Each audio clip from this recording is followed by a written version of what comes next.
Olá a todos, bem-vindos a mais uma entrevista do Projeto dos 230. Estamos aqui mais uma vez no Salão Nobre, na Assembleia da República, e connosco temos o prazer de ter Jamila Madeira, deputada do Partido Socialista. Muito bem-vinda. Obrigada. Jamila, começamos exatamente pelo seu nome, porque soube que tem uma inspiração histórica que os seus pais viram e quiseram também dar esse exemplo. Consegue explicar mais ou menos como surge? Bem, os conflitos franco-argelinos são conhecidos, geraram múltiplas vítimas, múltiplos exemplos que não queremos que o mundo repita, e a Simone de Beauvoir e a Gisèle Halimi, que faleceu recentemente, escreveram. A Gisèle Halimi, que foi a advogada desta estudante argelina que combateu contra os franceses, e que foi torturada nesse conflito violentamente, e portanto a sua advogada com a Simone de Beauvoir escreveram um livro não só em defesa dessa estudante, mas também para mostrar ao mundo aquilo que eram os exemplos que nós não queríamos reproduzir. E naturalmente esse livro teve a sua notoriedade e os meus pais tiveram a oportunidade de tomar contacto com ele na altura que eu nasci, pouco antes, e acharam interessante eu ficar com essa marca no meu nome. A Jamila é do Algarve, mais propriamente do Concelho de Lolé. Como foi crescer neste Concelho do Algarve? Como foi crescer? Como se cresce, não é? Eu acho que todas as crianças crescem bem e se são livres e têm as oportunidades ao seu alcance. Acho que todas as oportunidades que pretendi ter, fui tendo, e é um concelho suficientemente pequeno para sermos suficientemente livres e não ficarmos constrangidos por estas ou aquelas inseguranças, mas suficientemente grande para ter estas múltiplas oportunidades, sendo que não é Lisboa ou qualquer outra metrópole, mas julgo que, enquanto adulta que hoje olha para a minha infância, julgo que tive todas as oportunidades que pretendi ter, e é isso que hoje também, enquanto a responsável política, pretende que, com o evoluir das necessidades, o evoluir das oportunidades, continuemos a dar a todas as pessoas no território nacional, independentemente de onde decidam residir, as oportunidades para serem livres e terem as decisões de escolha ao seu alcance e não à distância de quilómetros, e às vezes isso coloca uma barreira de oportunidade imensa e, portanto, cria claras desigualdades entre cidadãos. E, portanto, vindo de uma região que fica num extremo do país e, portanto, e tendo a noção de um concelho que tem uma das zonas mais ricas do país e algumas das mais pobres e de maior baixa densidade, se é que se pode dizer assim, temos a noção dessas disparidades, e é importante ter presente cada vez que fazemos uma ação política, uma iniciativa legislativa, uma qualquer tomada de posição política, essa diversidade. E isso, acho que, ao crescer nessa realidade, ajudou-me a ter essa, digamos assim, essa amplitude de visão que hoje me ajuda em muitas decisões. E depois vem para Lisboa, estuda no ISEG, que também recorda desses tempos. Sim, muito mais tarde. Portanto, aos 18 anos vim para Lisboa estudar Economia, e foi uma mudança muito radical. Mas naturalmente era uma cidade que eu conhecia pontualmente, de vir cá, aqui ou ali, mas não era uma cidade onde eu tivesse vivência, mas naturalmente era um estudante que vinha de um outro ponto do país, mas acho que me adaptei bem. O ISEG é uma escola bastante acolhedora, ou pelo menos era, e acho que ainda pauta por isso mesmo, e portanto com muitos estudantes vindos de outros pontos do país, e isso ajuda a que nos sintamos a que façamos parte da escola. Portanto, foi fácil o primeiro ano de adaptação, mas depois foi fácil integrar-me na Associação de Estudantes, integrar-me no Senado, integrar-me nas múltiplas atividades que o âmbito da atividade académica proporcionava, e portanto, e fazer ainda assim todo o percurso seletivo como era a minha responsabilidade, e era para isso que aqui estava, não é? O seu pai, Luís Filipe Madeira, também foi deputado, desde a Assembleia Constituinte, e curiosamente também com outro entrevistado que já tivemos, concorreu contra o pai de Cristóvão Norte, na altura também pelo distrito de Faro, os dois como cabeça de lista, e passado estas décadas também acontece essa curiosidade de os dois concorrerem. Sentiu no papel que o seu pai teve na política uma inspiração para seguir também esse caminho? não é uma questão de inspiração, é uma questão de responsabilidade. Se pode dizer que tive incentivos domésticos, posso dizer que não.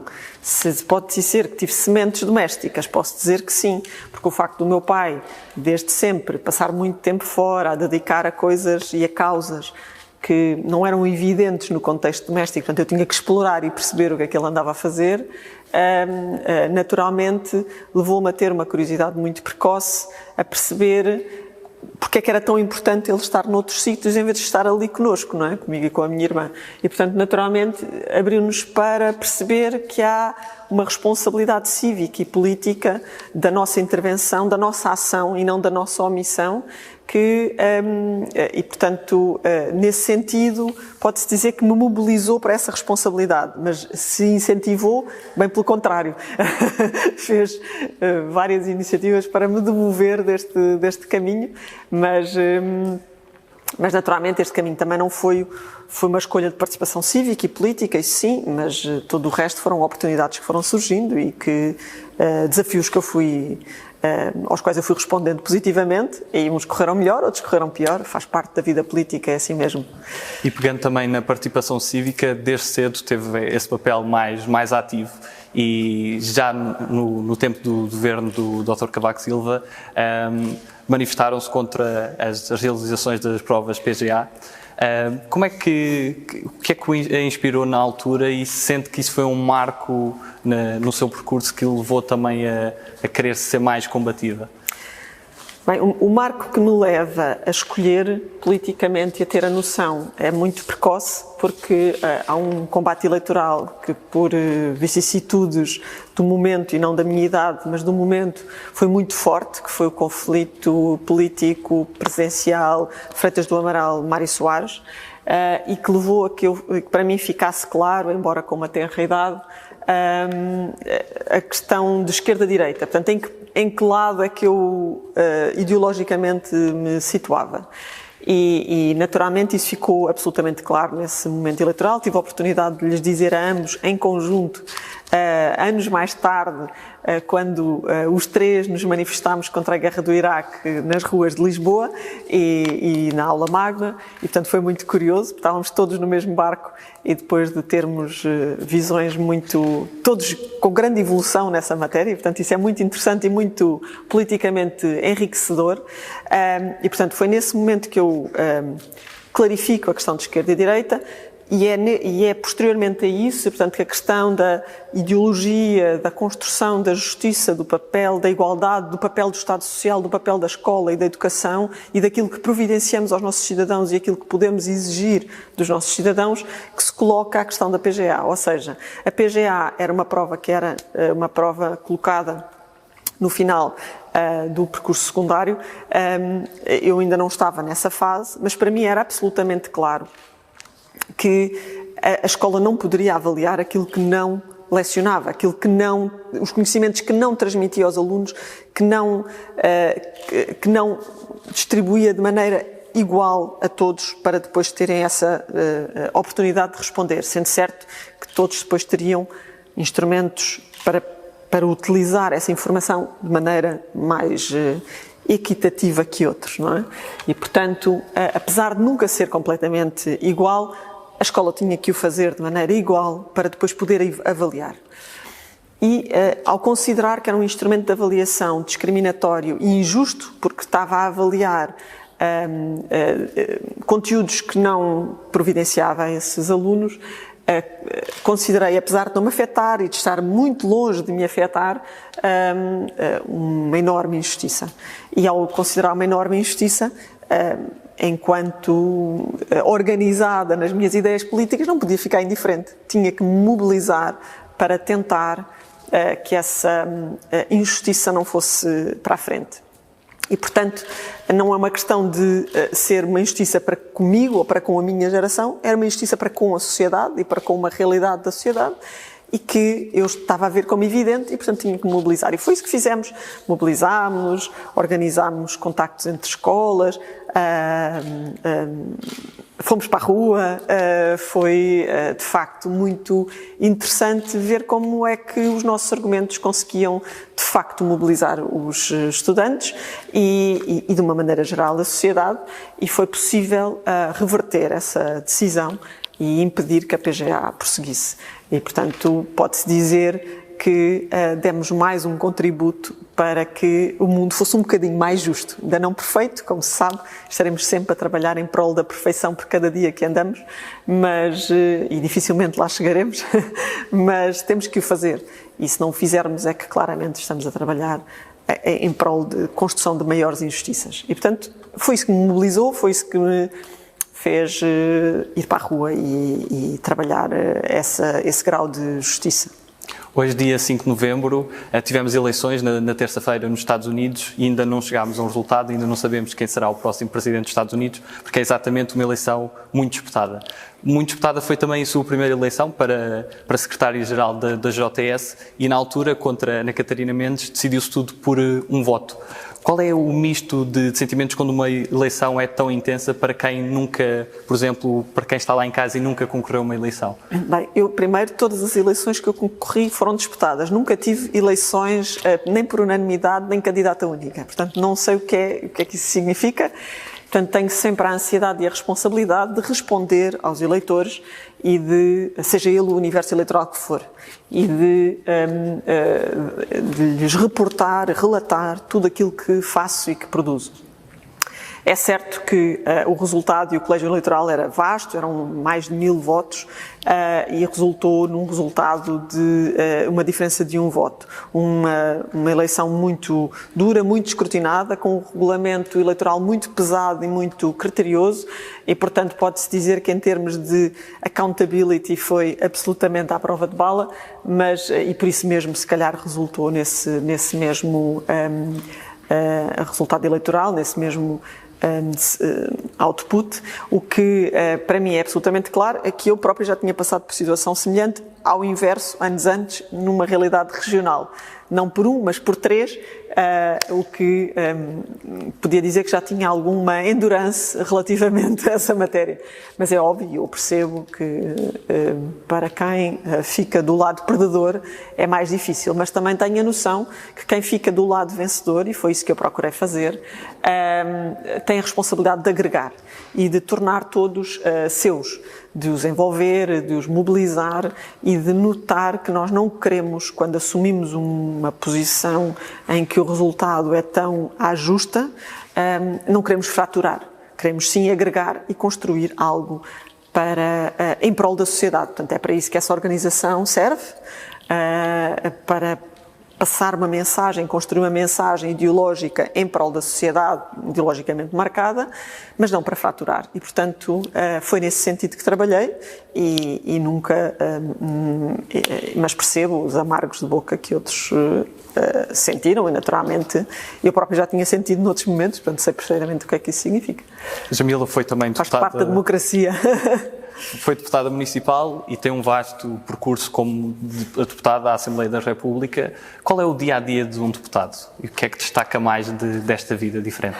Bem, um deputado é um par inter pares entre os 230 e em que participa nas múltiplas comissões em áreas setoriais, onde constrói, segmenta, escrutina todas as áreas setoriais da área governativa, desde os direitos ao ambiente, à energia, à água, aos municípios, à modernização administrativa, à justiça, à administração interna, bem, todas as áreas que possamos imaginar, à saúde, e portanto todas elas têm um escrutínio muito minucioso, como é fácil de perceber, todas têm muitos dossiês, muitos temas, chamamos muitas entidades, ouvimos muitas entidades, temos muitos papéis para ler e, naturalmente, daí surge iniciativa de oposição ou iniciativa legislativa que surte depois efeito, primeiro em comissão e depois em plenário.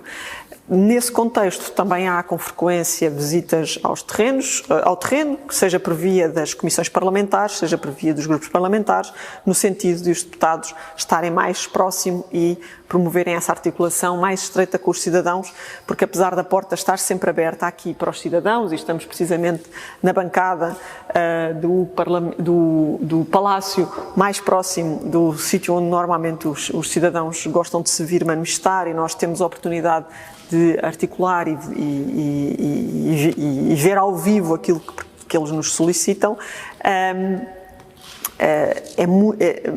estão num ponto geográfico do país. O país é muito grande, apesar de ser um país pequeno, é um país muito grande e, portanto, nós temos que sair daqui e ir ao encontro dos problemas e das questões e vê-los nos diferentes ângulos. Essa é outra das perspectivas, é que nós não somos, apesar de sermos eleitos por um distrito, apesar de sermos eleitos num círculo eleitoral, nós somos deputados da nação e produzimos legislação para a nação.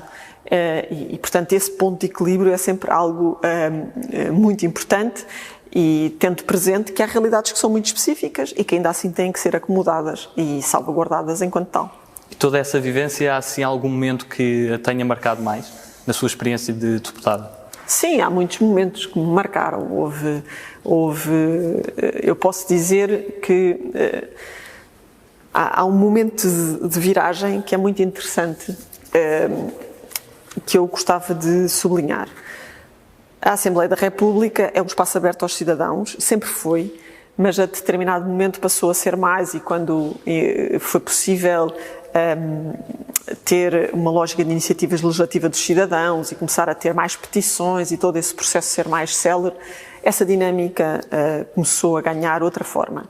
E eu, enquanto exerço funções de parlamentar, tenho um princípio que não assino petições, porque seria um bocadinho incongruente estar a assinar petições que depois vêm pedir-me a mim para avaliar, não é? Portanto, quando estou em funções, não assino petições. Não significa que não as apoie e não as mobilize. E foi isso mesmo que, em funções na Juventude Socialista, quando do fim do crédito bonificado à habitação, promovemos uma grande petição nacional contra o fim do crédito bonificado. Foi a petição. Foi a segunda maior petição, a primeira foi contra o tráfico de armas, com maior número de subscritores no país, quando ainda há muito pouco tempo tinha sido iniciado esse processo de mobilização cidadã no quadro parlamentar. E foi com orgulho que, apesar de não ter subscrito porque era parlamentar, mobilizei-me nesse sentido e ajudei a mobilizar.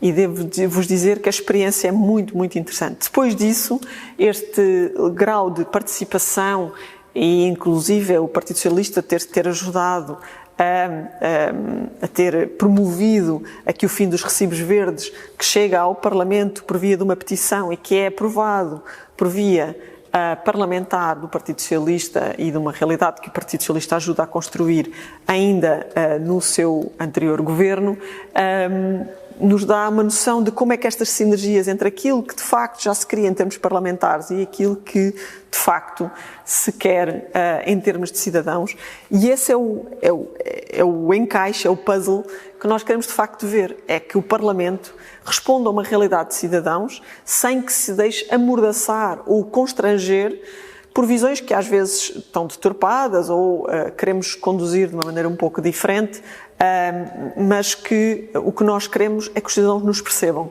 E a última coisa que pode acontecer ou que deve acontecer a um Parlamento é deixar de costas viradas para os seus cidadãos. E às vezes nós podemos não responder exatamente aquilo, é um bocadinho como os filhos, se é que os cidadãos me permitem esta expressão, porque às vezes nós não respondemos aos nossos filhos aquilo que eles querem ouvir no momento exato. Não quer dizer que nós não estejamos a tentar conduzi-los para uma solução que acreditamos, de boa fé, que é a melhor. Claro que nem sempre estamos certos, da mesma forma que os cidadãos nem sempre estão certos, mas é desse processo que se melhora a democracia, desse diálogo, dessa interação. E todos os dias aprendemos, todos os dias construímos coisas novas e isso é muito exigente. E temos que estar muito atentos a tudo o que se passa.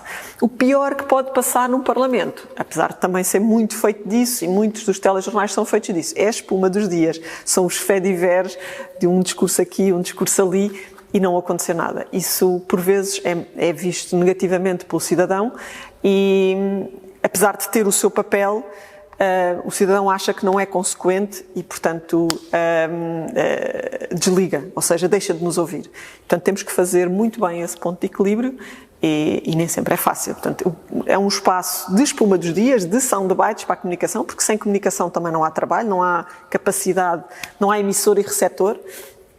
Há uma mensagem que fica no ar, mas que depois não passa para ninguém. Mas, naturalmente, há um trabalho muito profundo de ler e construir soluções para muitos e muitos papéis que passam nesta casa. Além de todo este percurso parlamentar, destaca-se também por ter sido diretora para a Agenda Europeia da Energia na REN.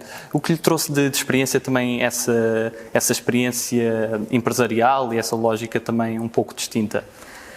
Bem, a REN é a empresa que tem sido, que é o meu local de trabalho, não é? Foi lá que eu comecei como economista a fazer planeamento prospectivo da rede, na rede de transporte de eletricidade nacional e naturalmente foi lá que eu fiz a minha carreira enquanto economista, mais recentemente a fazer um trabalho na lógica de defender a visão nacional, porque a REN é, por natureza, uma empresa monopolista, a visão nacional de uma empresa privada em Bruxelas. O que é que isso significa?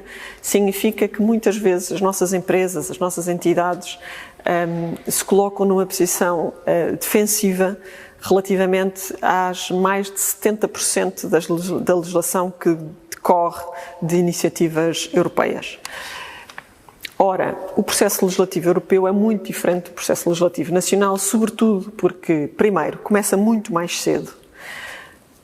Antes de qualquer produção legislativa, existe uma interação muito grande entre as entidades privadas, as entidades públicas mais variadas, e as entidades executivas, no caso a Comissão Europeia, no sentido de auscultar sobre a necessidade de uma qualquer legislação. O próprio Parlamento Europeu intervém e sinaliza essa necessidade.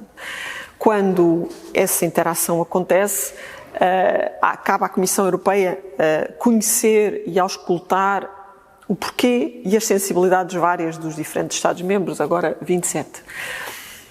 Normalmente, em Portugal, esse processo tão precoce é feito muito à distância, quase numa perspectiva de apenas receptor e não ator. E aquilo que eu desafiei a REN e que desde então tem sido feito é assumirmos uma atitude muito proativa desde a primeira hora. E então começámos a intervir e a colocar a problemática de um país que está no extremo ou na frente, dependendo da perspectiva, de uma rede de transporte da energia, quer para o gás, quer para a eletricidade, onde um dos pontos críticos da União Europeia, desde a sua gênese, é a energia e, portanto, deveria e teria que ter em conta toda essa perspectiva quando produzisse legislação e, naturalmente, a perspectiva da sustentabilidade financeira de todos esses investimentos, quer uma sustentabilidade financeira para as empresas, quer para as tarifas que depois são aplicadas aos consumidores que usam essas mesmas redes. E, portanto, nesse ponto de equilíbrio, aquilo que usei como experiência foi um misto de uma experiência política de intervenção precoce e de sinalização junto das entidades para que os problemas fossem resolvidos, sendo que no espaço europeu, desde esta primeira consulta até que existe uma legislação normalmente para com cerca de 5 anos e depois destes 5 anos normalmente ainda há cerca de 2 para a respectiva transposição quando ela acontece, ou pelo menos para a obrigatoriedade da sua aplicação. Portanto, o processo é muito longo, mas é um processo muito eficaz se feito de maneira bastante metódica e articulada. E isso foi visível na REN. Ou seja, foi interessante porque quer na parte energética, quer na parte financeira, quer inclusive na parte de criar novos instrumentos ao nível do Banco Europeu de Investimentos, que chegámos a propor e que assumo que alguns colegas olhavam assim para mim quando diziam vamos propor aqui uma coisa, e eles ok, lá começámos a escrever uns papéis e uns documentos para mandar para Bruxelas, e anos mais tarde disse assim, mas eu acho que já li este texto em algum sítio, porque era o nosso texto e significa que a Comissão concordou com as nossas visões e praticamente adotou o ipsis verbis. Portanto, isto significa que, por um lado, há uma visão empresarial e uma visão de sustentabilidade económica em cada decisão política, e há uma visão de sustentabilidade política em cada decisão empresarial. E, portanto, este ponto de equilíbrio, que na minha ótica, e se calhar uma ótica de economista e de economista que tenha toda esta visão de sociedade, é um ponto de equilíbrio ideal. É nós sermos capazes de, proativamente e produtivamente, construir soluções em conjunto. Julgo que em mais coisas se tem conseguido fazer isso, mas em Portugal, normalmente, nós temos alguma passividade nesta ação, o que leva a que, quando surge uma proposta da Comissão, que é o órgão de propositura legislativa, já é praticamente tomado como letra feita e já não há nada a fazer. Ora, primeiro há trabalho a fazer antes e há trabalho a fazer depois, mas é um trabalho muito de formiguinha, se calhar até muito desgastante, mas muito interessante na produção de resultados a bem do país e a bem de todos perceberem as nossas particularidades, as nossas excepcionalidades, e que leva a que a legislação depois não possamos dizer que aquelas senhores e senhoras lá em Bruxelas não conhecem Portugal e, portanto, estão a fazer uma legislação que não preenche, que não encaixa na nossa realidade. E isso é muito importante que não aconteça, e cabe-nos a nós, às empresas, ao Estado, aos cidadãos, fazer esse canal, estabelecer esse canal e torná-lo o mais profícuo e dinâmico possível. Jamila é uma cara conhecida dos portugueses, até por recentemente ter desempenhado funções executivas como Secretária de Estado Adjunta da Saúde, do Ministério da Saúde. Confessou também que sentiu-se surpreendida quando cessou as suas funções. Como é que foi todo esse período e o quão desgastante é para um executivo uma situação que ninguém estava à espera, como uma pandemia? Bem, eu acho que nunca ninguém espera uma pandemia, não é? Mas pronto, aquilo que eu posso dizer em 3 palavras, muito rapidamente, é que, ou em 4, que é, enquanto um ano de executivo valeu por 4, não é? E, portanto, é o que se pode dizer. E o que é que, em termos de saúde e também da comunidade, poderia reagir melhor à pandemia? Porque fomos aprendendo muito ao longo destes tempos, e o que é que todos nós, como sociedade, podemos fazer melhor? E que falhas houve durante este tempo? Eu acho que, como em tudo, nunca devemos menosprezar o problema, não é? Avaliá-lo, estudá-lo, perceber como é que ele reage e perceber, sobretudo, algo que eu acho que é essencial na legislação e na gestão de uma pandemia, naturalmente, que é nós estamos a gerir uma sociedade e não vale a pena irmos contra ela. Portanto, nós temos que encontrar mecanismos para ela nos responder positivamente. Portanto, temos que antecipar movimentos sociais, temos que antecipar realidades habituais, comportamentos habituais, e temos que criar respostas para, num contexto de novo normal, as pessoas conseguirem acomodar as suas necessidades a esse novo normal. Porque é como um animal enjaulado, não é? Até pode ser que aguente algum tempo, sobretudo se estiver um pouco anestesiado, sem saber para onde é que vai, mas não vai aguentar todo o tempo. E é mau para quem está enjaulado e é mau para a solução final, não é? Portanto, neste momento é o que me apraz dizer. Terminamos aqui a primeira parte da nossa entrevista e avançamos já para uma segunda parte, uma parte mais dinâmica, de respostas também mais curtas. E a primeira pergunta que lhe faço é: quem é que, na sua opinião, foi o melhor português de todos os tempos? Se calhar podemos falar ali do Infante, sim, irmos a tempos mais longínquos, mas claramente no século XX, sem dúvida alguma, Mário Soares. E o que se retira de positivo do ano de 2020? Aprendizagem, muita aprendizagem. Acho que todos temos aprendido imenso a conviver e a adaptar-nos, a desligarmos de um conjunto de coisas a que estávamos habituados e que de repente já achamos que não são assim tão necessárias. Agora passamos por umas perguntas de escolha. A primeira escolha que lhe proponho é entre humildade e ambição. Eu acho que a humildade claramente faz parte do melhor caminho para tudo aquilo que ambicionamos. Cães ou gatos? Lamento, mas cães. Falar ou ouvir? Ouvir. Portimão ou Lagos? É difícil, eu escolho sempre Algarve. O que é que nunca peca por excesso? A persistência. ABBA ou Queen? A Queen, mas é difícil. Vasco da Gama ou Infante Dom Henrique? Bem, já que eu já escolhi antes Infante, posso também dar acho que ambos tiveram um papel muito importante. Princesa Diana ou Rainha de Inglaterra? Essa não sei. A resistente Rainha de Inglaterra é, de facto, quem conseguir ser resistente e persistente como a Rainha de Inglaterra terá certamente muito caminho, mas a Princesa Diana, com o seu perfil mais mundano, abanou muitas consciências da monarquia. Joe Biden ou Hillary Clinton? Joe Biden. Eixo do mal ou quadratura do círculo? Circulatura do quadrado agora.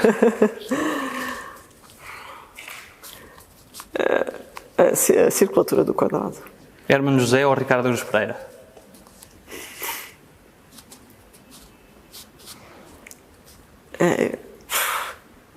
É difícil. É difícil. Porque o Herman nasce também com o Ricardo e o Ricardo nasce também com o Herman. Portanto, eu acho que eles são a mesma personagem. Só que um agora é muito mais novo do que outro e, portanto, a vida tem esse lado, não é? Eu não os consigo distinguir. Sonho ou realidade? Sonhar alimenta a vida. Fatacil ou Festival do Marisco?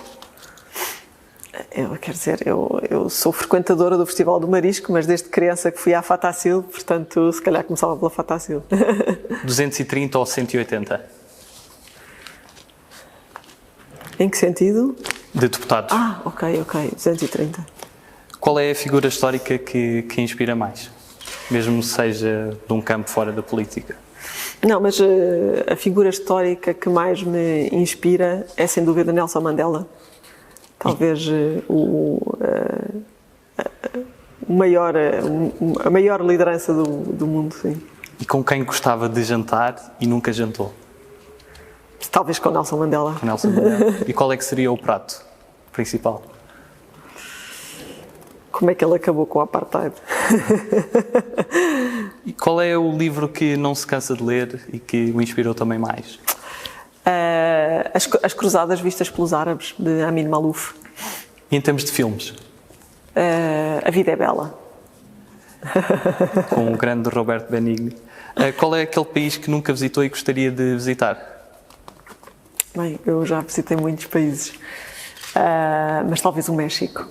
E desses todos, visto que visitou muitos, qual é que o marcou mais? Talvez a Síria. Síria?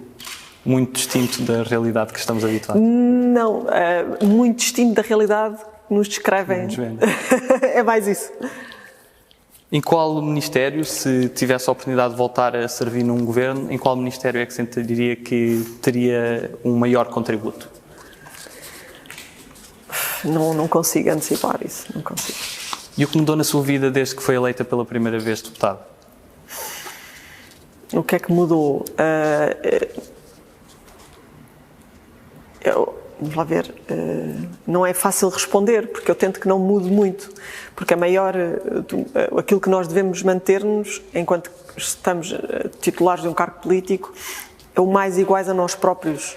E, portanto, apesar de crescermos e de naturalmente evoluirmos muito, eu espero que continue a ser eu e a pessoa mais autêntica e genuína que desde sempre me conheceram. Claro que há 20 anos atrás seria certamente diferente do que sou hoje, mas espero que não tenha sido o cargo a mudar-me, mas naturalmente um crescimento natural na vida que temos. Qual é o acontecimento mais marcante da história de Portugal, na sua opinião? 25 de Abril.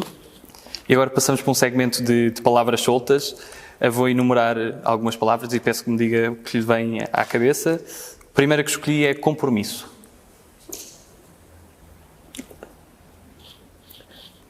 É para com uma palavra? Pode ser com mais.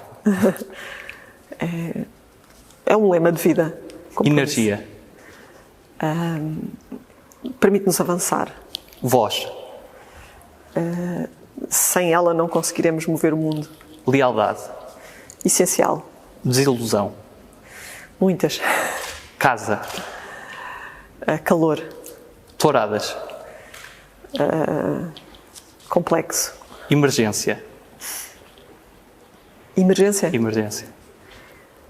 Climática. Amizade. Calor. Ideologia. Socialista. Boliqueimo. Algarve. Europa. Referência do mundo. Família. Ninho. Pai. Uma referência. Legado. Não há propriamente legado já. Alimentamos-nos daquilo que a história nos trouxe e, portanto, não há um legado. Mas é um caminho. Um legado é um caminho que nos ajudaram, abriram um bocadinho antes. Tem, sim, algum plano de algo que gostaria de fazer na sua pós-vida política que lhe trouxesse ainda maior realização? Uma das coisas que naturalmente inspira a minha vida política é eu ter vivido sempre de oportunidades, algumas delas que eu não estava a ver e que me foram sendo colocadas. Por isso não consigo antecipar nem planificar e olho que eu gosto, quando tenho depois um desafio pela frente, gosto muito de fazer os planos e de lhes criar algumas métricas, mas para a minha vida tenho muita dificuldade em fazê-lo. E falando de um tema que nos é querido neste projeto, como é que se pode aproximar mais os eleitores dos eleitos? Em diálogo genuíno, não é?